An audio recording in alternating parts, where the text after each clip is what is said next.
d'abord, vous remercier pour votre accueil. C'est Emeline qui m'avait dit qu'il faut absolument que tu vois Jessie et que tu ailles voir EPA, et ça a été doublé sur les conseils d'Erika. Donc je m'attendais à une rencontre en toute discrétion. Voilà. Plusieurs points dans ce qui vient d'être énoncé, si vous me permettez. D'abord, moi je viens pour vous écouter avant tout, parce qu'évidemment les réalités d'une terre de betterave ne sont pas les mêmes que celles d'une terre de canne. Ça, c'est une chose. Ensuite, j'ai été très attentif à la discussion qu'on a eue avant et qui, je trouve, un écho maintenant.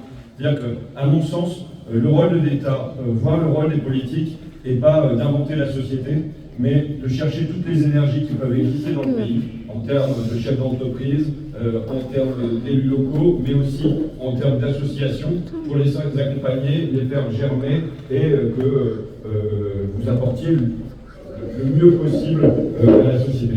Ensuite, ce que vous faites, c'est de l'ordre du travail invisible. Il y a un travail qui est visible, quand on envoie la police, elle intervient et ça fait de beaux reportages télévisés. Ce que vous faites, c'est un travail dont l'objectif est qu'il ne se voit pas parce qu'on prévient et on intervient avant. Et à la fois, j'entendais en matière de santé, je pense que le grand virage à opérer en matière de santé, c'est un virage dans la prévention. Alors, je sais qu'ici, il y a eu Michel Debré, mais le père Robert Debré, le père Robert Debré, qui était quand même l'inventeur des CHU, on peut dire après-guerre, avait porté dès les années 70 que la prochaine révolution de la santé qu'il devait y avoir, c'était la révolution de la prévention. On est quasiment 50 ans plus tard, et on l'attend toujours. Donc il y a un grand saut opéré de ce côté-là, et évidemment la prévention sur les enfants. J'entends l'alerte de Madame le maire, de votre alerte, également, moi, je dois dire que je suis choqué. À partir du moment où a été rendu public le fait qu'il y avait 3 enfants par classe qui étaient victimes de violences sexuelles, normalement, ça aurait dû produire un électrochoc dans la société.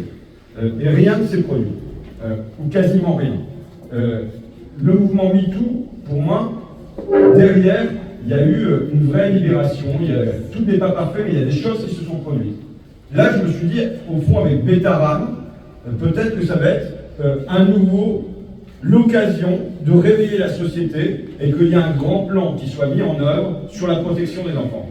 Et je vois que ça va toujours pas. Et j'ai un mystère, j'ai un grand point d'interrogation parce qu'il n'y a pas une personne dans ce pays qui va considérer que c'est normal de taper un enfant et encore moins d'avoir des violences sexuelles sur enfants. Et pourtant, collectivement, il y a une acceptation de la société.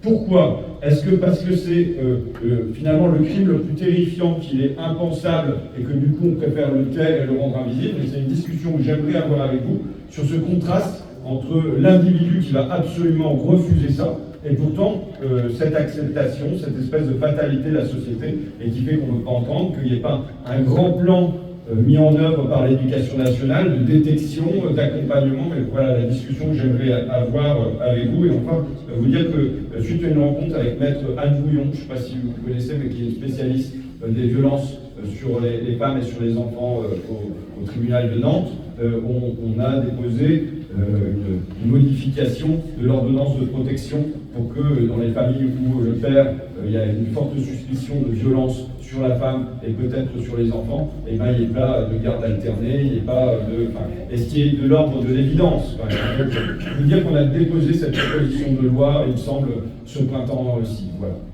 Et oui, je suis très volontaire pour aller faire vite, mais surtout pour avoir une discussion avec vous